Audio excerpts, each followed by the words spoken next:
Hello there and welcome to the WhatCulture Gaming Podcast, the only reason I change my clothes. I'm joined today here by Ewan. Ewan, how are you today? I'm really good, man. I also changed my clothes. Oh, that's nice. And Josh, I see you've changed your jumper. No, I've been wearing this since last week, sleeping in it, eating in it. There is below where you can see just a load of spaghetti stains, so I'm not going to join this clothes-changing narrative you two have concocted at all, but I'm also pleased to be here. I mean, you don't want to see what's below these frames. Anyway, so there's been a lot of remakes out like recently, you know, with the Resident Evil 2 remake that came out last year, Resident Evil 3 remake, which was very high acclaimed and everyone loved it, and then the Final Fantasy 7 remake. And I just was thinking, like, you know, remake. What game would you like to have remade next? And so I've just got you two here to pose the question.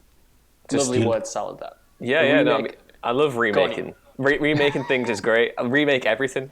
We don't want new stuff, do we? We don't want new things. We just want to keep the same old stuff rotating forever. Yeah, I want to be reminded of things I loved back in the day. You know, I don't want original creative ideas. I want my nostalgia to be fed. Exactly. It's like what they say, what's the point in new things when you can just have what you already know and never leave your comfort zone, which is the best thing that you can have.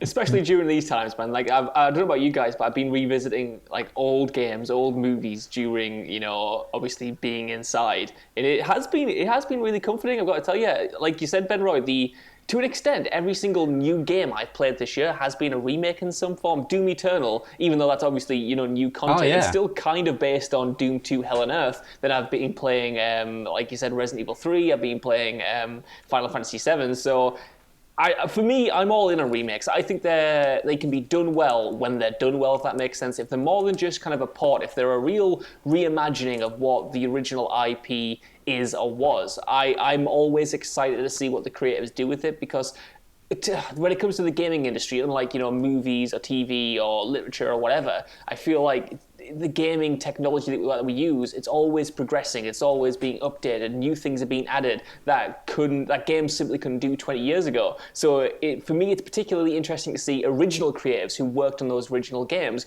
coming back with the new technology, with new ideas, 20 years of hindsight or whatever, and then delivering something that doesn't replace the original, but sits alongside it as an alternate experience. I was also going to say as well is that remakes are really handy if you find older games slightly impenetrable. You know, obviously, as opposed to film or TV where you can access them in a plethora of different ways. You know, video games are kind of sometimes restricted to the platform that they're on. Obviously, we have emulators and, you know, different things that you can get on PC or whatever.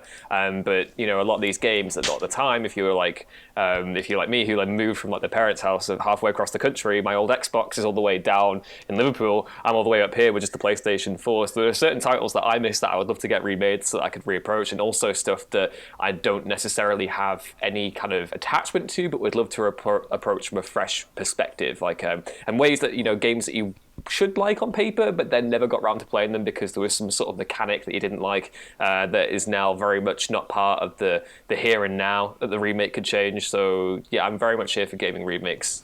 Yeah, that's probably the best reason to have a remake. You know, you just hit the nail on the head there. Like, if you think back to the PS1 era where everything was good then, but now it's kind of like on fire. And do you really want to play these games that controlled awfully, or, you know, do you want to go back and play RE2 in a certain perspective, or do you want to play the remake? I mean, RE2 back in the day was excellent, and I think still is to some point. But if you have someone like who's coming into gaming now, it's going to be like a weird step, like, even though it's hard to say, but a step back for them sort of people.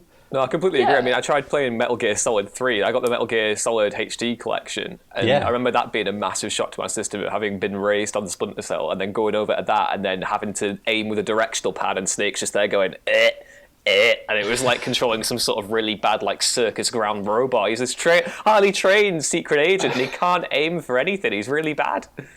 And just the concept, of like auto-saving, which wasn't a thing until, 10 years ago, if that?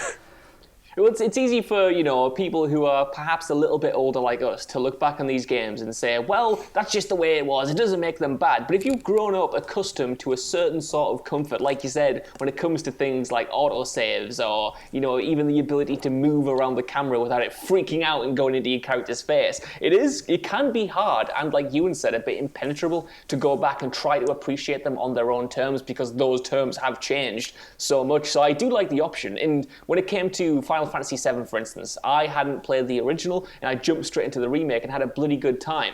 But then I want to go back to the original now, you know what I mean? That's got its claws in me. It's made me attached to the world and the characters and what they did, that I want to go back and experience it. And genuinely, I might not have done that had I not played the remake first. So I don't buy in. I want to stress this before we jump into our picks. I don't buy into the idea that remakes replace the original. If anything, it can make those originals seem even more impressive and hold them up to an even higher level because it retroactively, gets people interested in a way that they might not have been before.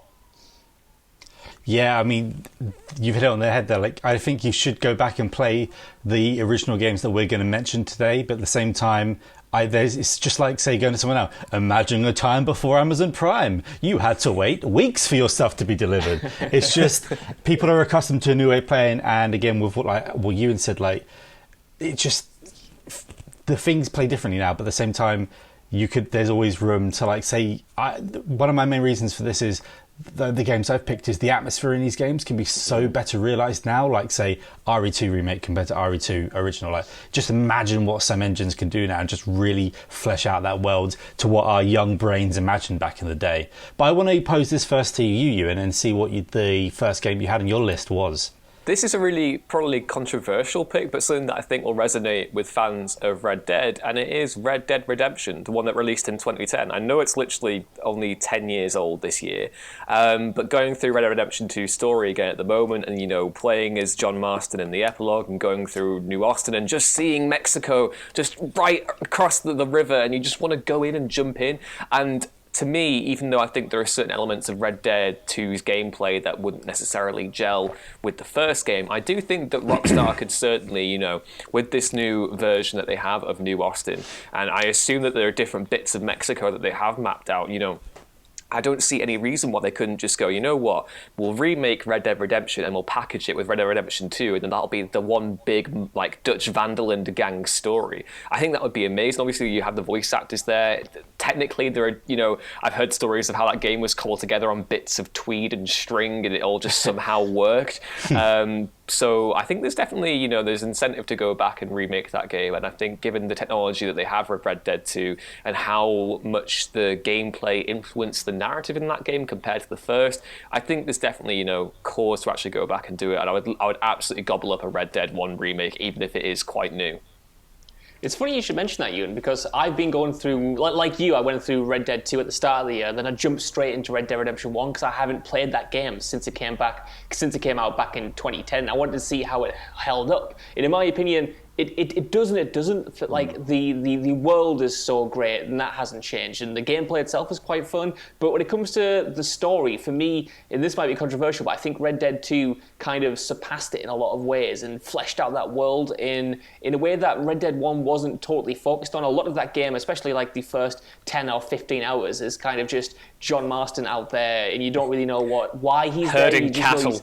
He's herding. He is, and that's fine. But I feel like if they did go back, they could drop a few more hints to link the games a bit more. They are obviously, direct sequels and prequels, but I feel like you could, perhaps mix some things in there about Arthur, for instance, who's a character who isn't mentioned at all in the first game, and kind of make that connection even stronger. It doesn't necessarily need it, I don't think. I do think both of them still stand on their own, but, like, you could, and that is perhaps tantalizing enough. Like you said, the map is already there. You get like nostalgic chills just walking around key locations from 1 in the world of 2. So it's almost like, I don't know, because it could happen. I want it to happen because we've kind of seen what it could look like and what it could feel like. I feel like I've already imagined it in my head. So if you don't mind, Rockstar, if you're watching this, give me it. Yeah, I mean, I don't know if any of you ever saw they had owned the collection of The Godfather. It was the first two movies, but they were cut together, so it was all in chronological order. My parents were absolutely obsessed with it growing up, like when I was growing up, rather. And like that, to me, imagine just going from Red Dead Redemption 2 and then playing it in order to get to the game that released 10 years ago, and just having one seamless, just like narrative going through. I think that would be incredible to experience. Yeah, I always thought that they might do some sort of like DLC because, as you said, like part of the map is just down there. So why did you make all that just simply for a tiny part of the story, like in the greater aspects? Like, was it just there just to add a bit to it, or like online or anything like that? I'm really sort of puzzled. But then again, it just seems like they just go, nah, we're just going to keep making this until we think it's done. Yeah, we don't care if no one's going to see half of this stuff. It looks bloody good and we're proud of it. It is, I like that idea of getting to the end of a prequel and expecting kind of not expecting the first game, but wanting the first game that it precedes to also be there. That's a feeling I've had with Metal Gear Solid 5, for instance. I think a lot of people thought that game was going to end with a retelling of the original Metal Gear, not Metal Gear Solid, like Metal Gear. Because obviously, like the jump in technology between that game and MGS5 is huge. And for me, I was a little bit disappointed that when that didn't happen. Obviously, who knows if that was the original plan because of the whole Kojima-Konami thing. But I think, presenting those old experiences and then attaching it onto something that gives it more meaning, it doesn't. They're rare. They're rare when that happens. Like it's a rare moment, but. It's a potential gold mine that I think hasn't really been exploited as much as it can be. Yeah, I was going to do a nice little segue from one Rockstar property to another because Ewan saying Red Dead makes me just think of like the Rockstar catalog and what they own, and I would really like to see Max Payne like sort of revisioned. In even like from any engine. Just imagine Max Payne in the RE engine, for example, how dirty and dingy that game could be. It did. Max Payne did pop into my head actually when I was thinking of different things I'd like to see remastered, because I love Max Payne 3 and I love the flashback. My favourite bits of that game are the flashback segments where it's still him in New York. So yeah, I mean, Max Payne remaster would be incredible. I would love that. It's just kind of thinking, you saying those flashbacks are kind of like what we almost could have had, and like, oh, just give me the actual Max Payne. I like this new Max Payne, but give me the old one as well.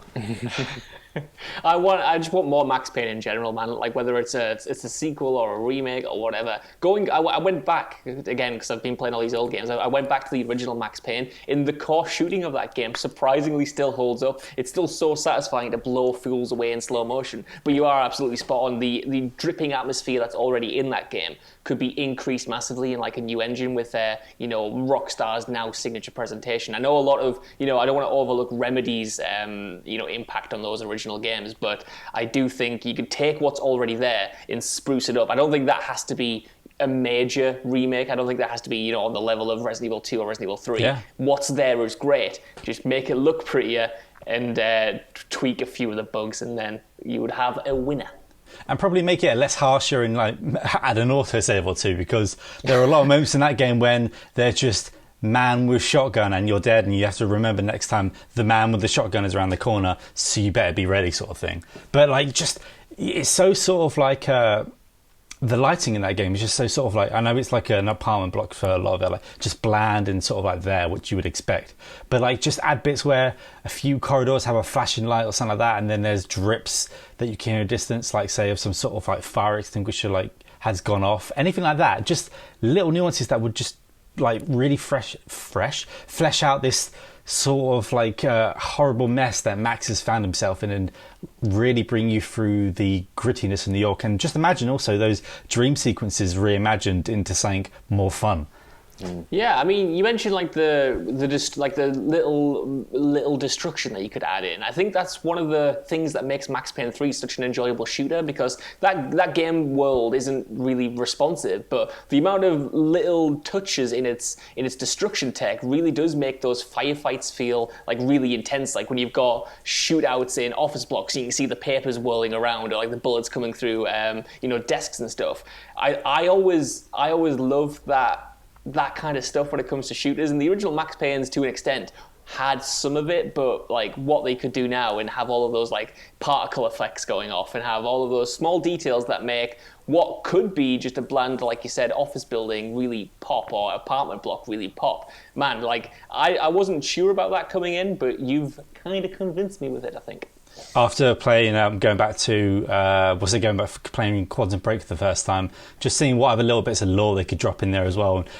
Give me an AWE tag in there somewhere. But Josh, I want to know what your game is, your first game in this list. Well, keeping on a similar theme, I suppose, I want to go back and see Silent Hill 1 be remade, because it still holds up to an extent. It is kind of crude in what they were trying to achieve at the time. I don't think it's as well polished as something like the original Resident Evil 1, for instance, which, looks pretty bad, but still plays pretty well to this day. I think there's so much potential in that first game, because it does kind of feel like it was hobbled together in spite of its own limitations, and still ended up being an astounding, really scary title that you could bring that to the forefront in the same way that you've done Resident Evil 2, Resident Evil 3, even the Resident Evil remake, and kind of update that for modern audiences. The fact that we've had no real Silent Hill remakes so far is something that I just don't get. Like, does Konami not like money? Like, what's their problem?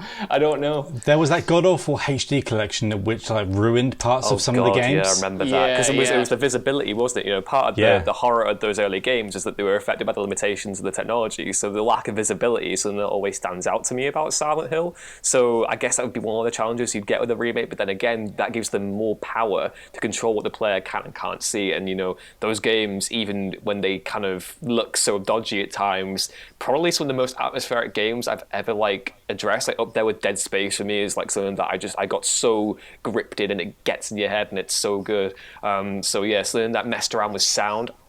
Imagine if you had a full remake that could really go to town on how you get all the different sounds going in and out of your ears. It was just something we saw kind of with PT, but yeah, I would love a Silent Hills remake. I feel like... Sorry, Ben, right? I was just going to say, and you think they had the Fox engine, which we got Metal Gear 5 and the critically acclaimed fence pokey game at Metal Gear Survive. It's just sitting there waiting to be used for something else. Just to bring these games, these games are hard to get hold of now. If anything, Ewan said at the top of the show, help us keep games accessible and going forward, and especially these consoles now. Apparently everything's going to go forward forever. Get them into the loop before they fall out, and they fall too far for a while. Yeah, definitely, because I feel like a lot of games, a lot of games in the Silent Hill franchise still hold up, untouched. If you go back and play Silent Hill 2 now especially, I wouldn't remake that, because to me that's almost perfect. The atmosphere is still there, it still looks pretty gorgeous, and the wonkiness that it might have to it, whether it's from, the translation or the voice acting, in my opinion actually adds to the overall atmosphere, and you might lose something getting rid of that. So I would go Silent Hill 1 specifically, just because I don't think that's quite at the same level of timelessness that Silent Hill 2, and to an extent Silent Hill 3 is as well. But yeah, use that Fox engine for more than what it's being used for. It's being criminally overlooked at the moment. Yeah, so Ewan, what would you use the Fox engine or any other engine to remaster or remake a new game, or another game?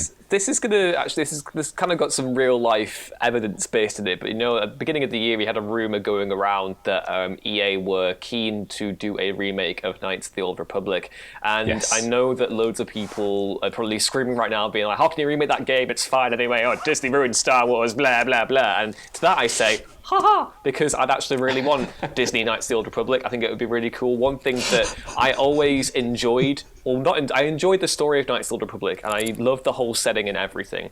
And with the advent of the High Republic and the Knights of the Old Republic stuff coming in right now, Disney kind of have a big focus on going back into the past. And even though I'd love the setting of Knights of the Old Republic, I have to admit to you all right now, I found it very difficult when I was 7 years old to get past the turn-based combat, and especially given that I actually played Knights of the Old Republic 2 before I played the first one.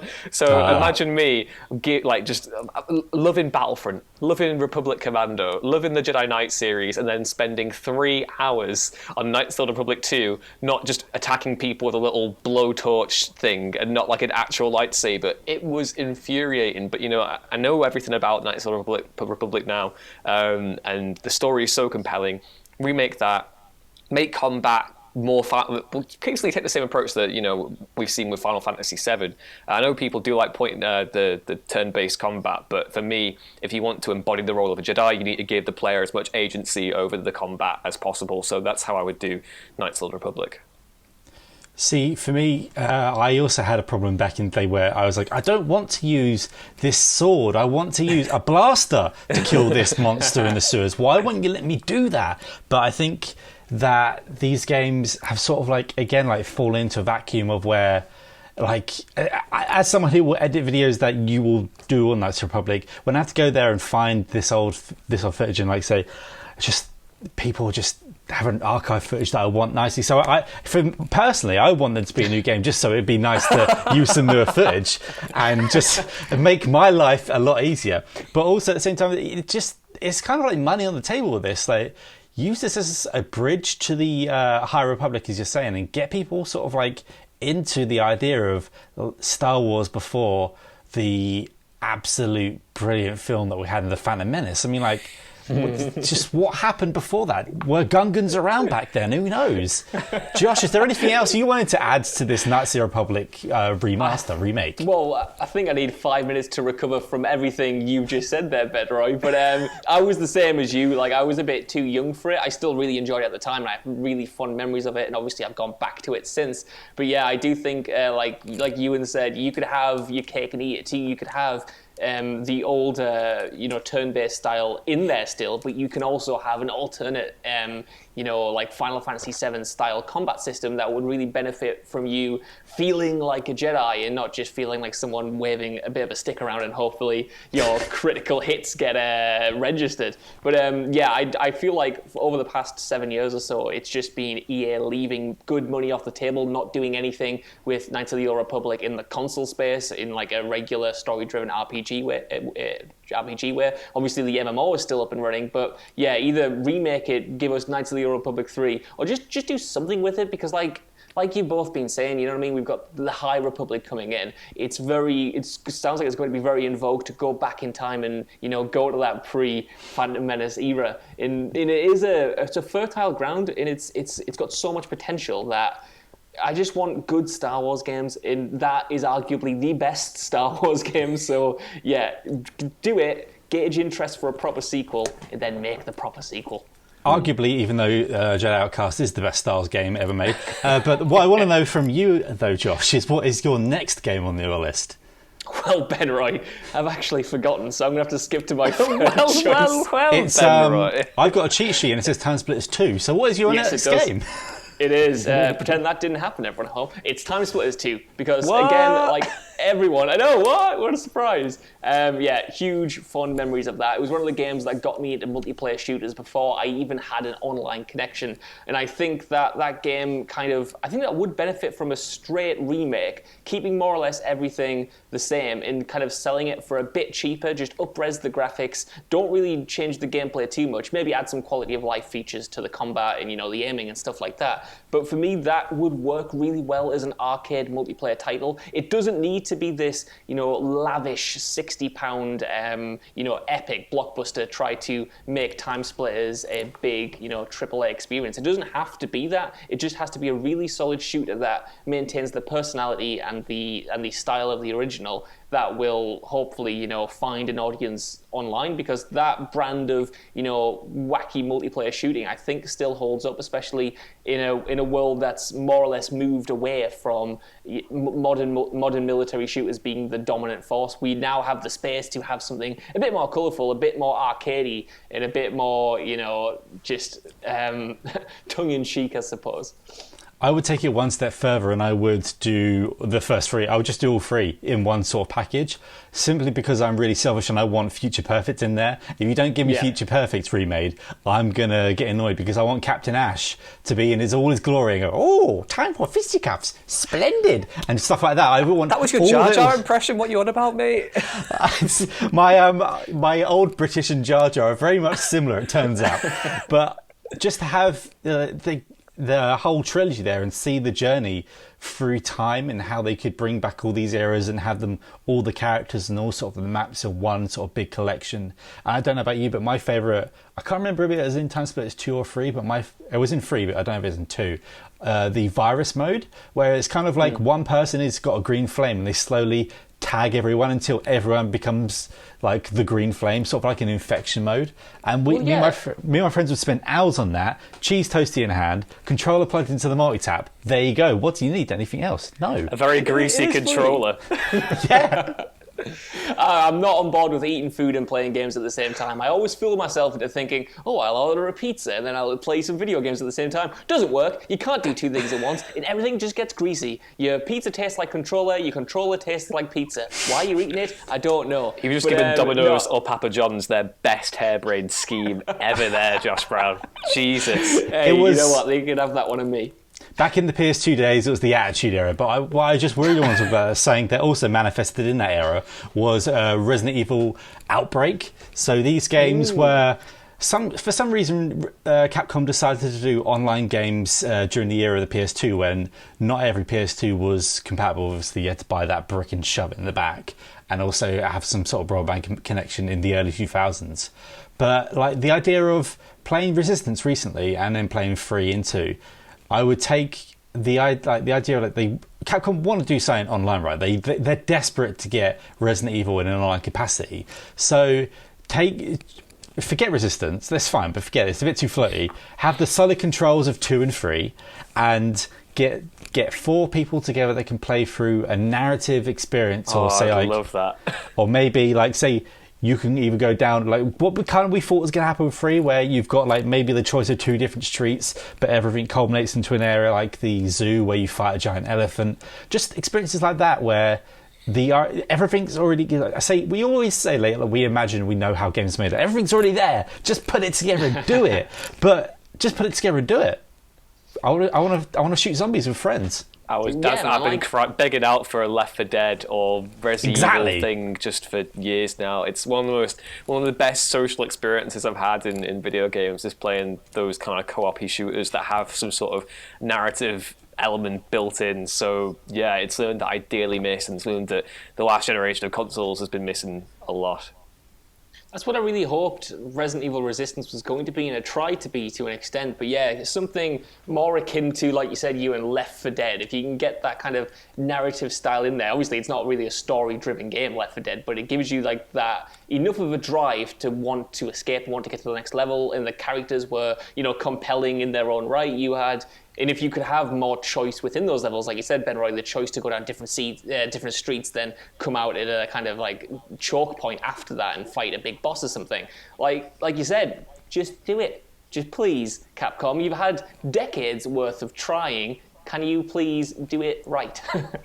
And they've also made one of the characters canon, which I can't remember because... an article that she writes appears in Resident Evil 7, so just, stop teasing me, and bits of it are also teased in RE3, so either they're going to just tease forever, or it's going to come soon. A little bit of Resident Evil ankle, if you will.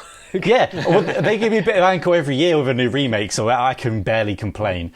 But I don't know, I guess I just want to find out what your next game is. Yeah, my last one is Simpsons Hit and Run. I mean, you don't really need to remake that thing from the ground up in any way, shape or form. You could literally just stick a reasonable fee on there. A reasonable fee, EA. And then just put it out anywhere, because that game, one of the best licensed games I've ever played. We've been begging for a sequel / remaster / whatever forever now. Give the Donut Team guys a job, actually. Why don't you actually get them involved to bring in across all the missions and characters they introduced for the mods that they've done on the PC or whatever. Simpsons Hit and Run a remake. You could do so much with it, though, if you were actually going to go from the ground up and make like a proper remake / sequel. I don't know.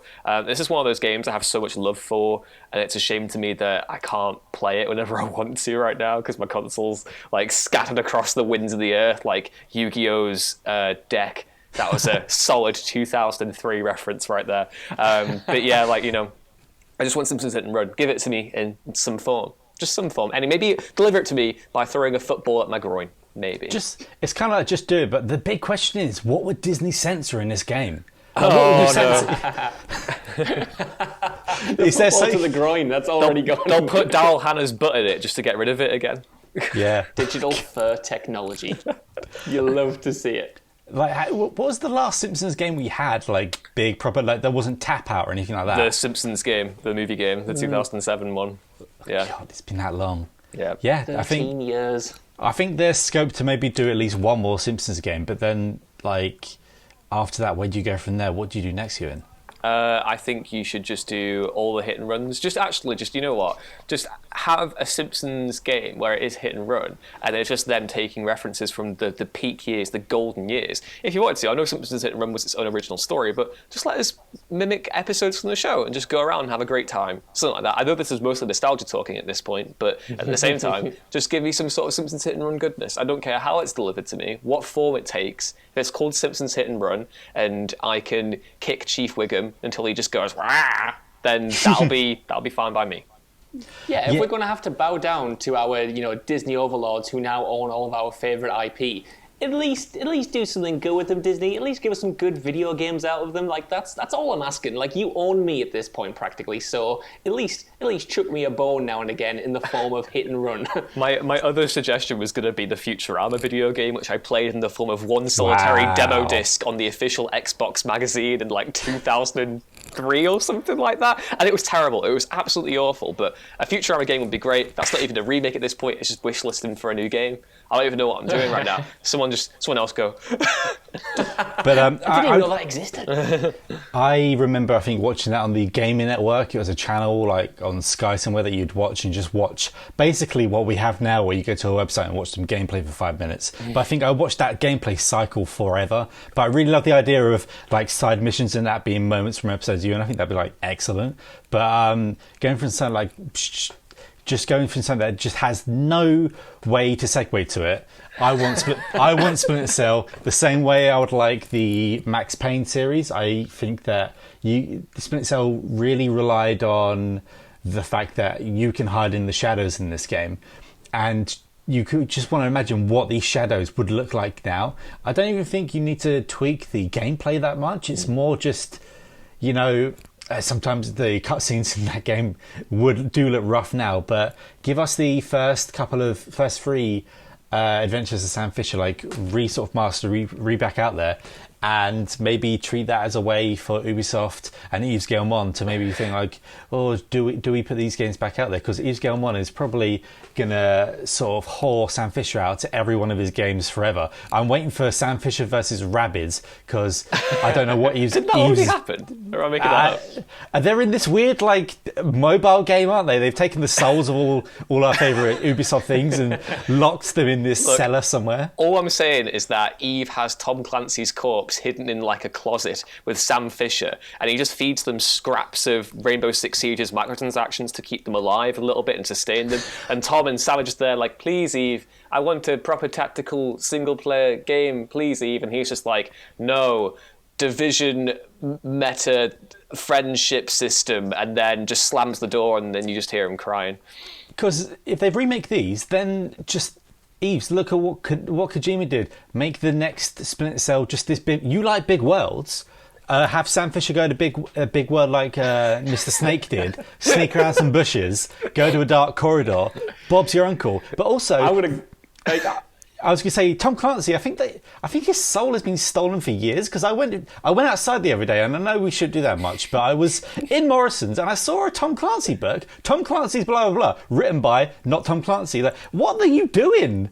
Why are people why do people see, the Tom Clancy name? The Tom Clancy must have written this. Nope, it is Jeff. Yeah, I mean, it's the same with the Bourne guy, isn't it? The guy who wrote the Bourne, Robert Ludlum, it's all written by different people. I mean, Tom Clancy's been dead for a decade now. He probably had no involvement with the games whatsoever, but at the same time, there is a brand integrity to protect, god damn it. Splinter Cell Big World, then? Is that what we're looking forward to? Is that the next sequel? I mean, Sam Fisher's climbing a tower, whether you like it or not. It just depends where that tower's going to be. But towers are out now. That's the one thing they've actually acknowledged, man. Like Splinter Cell 2 Lost in New York.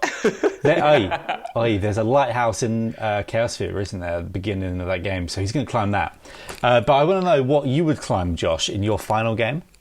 I would climb back into my own bum to ask for another Resident Evil 1 remake, because I know I've already had one. I've already got Resident Evil 1 regular. I've got Resident Evil 1 remake. I've got Resident Evil 1 remade again, well, remastered for the PlayStation 1. But I think I want to be cheeky and ask for a third one, because I think you could go back to that original game and do it in the style of 2. It doesn't need to be done necessarily, because I think the fixed camera angles and the tank controls in the classic Resi style very much works for Resident Evil Remake. It's one of my favorite games. But if you're going to do 2 and 3, why not do 1? It's more in need of a remake, if that's how we're classing them, than Resident Evil 4 is, which is apparently getting done next. So there is scope there to do it, and there are things you can build on. And yeah, so if we're going to have all of these Resident Evil remakes, give me the first one again, and then it is officially silly, and Capcom has officially jumped the shark. But that's fine for me. They've jumped it for your bum, though, and that's what counts. Yep, So straight into the bum. Piggybacking off your bum, Alex has asked us on Twitter, with the RE engine making the latest Resi games look amazing, does Resident Evil HD hold up, or does it need a remake? And would you recommend playing it now? Very nice segue, that, Ben. Right, I really appreciate that. Great way to integrate the old questions. And that is a good question, and I do recommend it because it's so different. I think because it is more of the classic style. I think it's a nice antidote to the more action-heavy style of 2 and 3. And also, even though it's probably well more, is it more than a decade? It's probably 15 years old now. 2002. 2002. It's Yep. nearly 20 years old. It still looks gorgeous. It's still one of the most striking games I've ever played, because I think the the textures they use for the backgrounds and stuff, while they might not be the highest resolution now, they still retain a certain painted artistry to them that, for as lovely as the Resident RE engine is now, there's something transfixing about the way that game is directed, because it's not just the backdrops, it's not just the character models, it's the way the camera swoops around in the atmosphere of the atmosphere and the claustrophobia and the isolation you feel when you've got Jill walking and the camera's swooping up behind her as if something's behind your shoulder, then you check behind you and stuff like that. I think it's a very different brand of horror from Capcom's most recent remakes, but absolutely worth checking out. If you've never played the original, and even if you have, Resident Evil Remake is my favourite Resident Evil game, so I would always recommend it because it's good. Remake is pretty much perfect. I know in our ranking that we have 4 as the best game, but Remake is so goddamn it's terrifyingly beautiful. It still plays amazing, even though that some would ask that you're shooting off camera sometimes, but I think that was also part of the terror.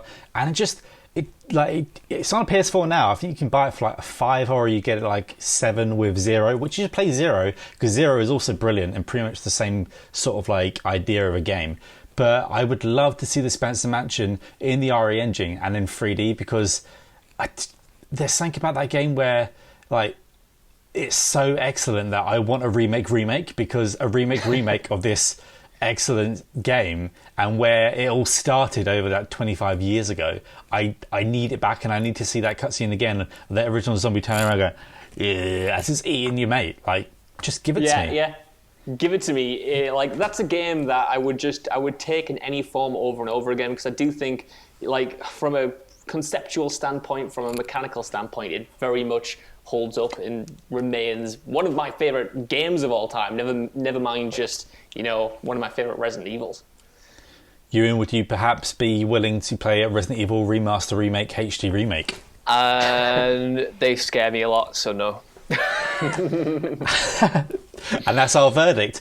So I think that's 3 games from all of us now. So that's, after this remake sort of craze, we're just now fertilizing the gaming world of more rumors of these are the games we want remade, and these are the remasters we need. But we want to know from you guys, what do you want remade, or is there anything that you think that shouldn't be remade or remastered? Let us know down in the comments below, because this is a video podcast.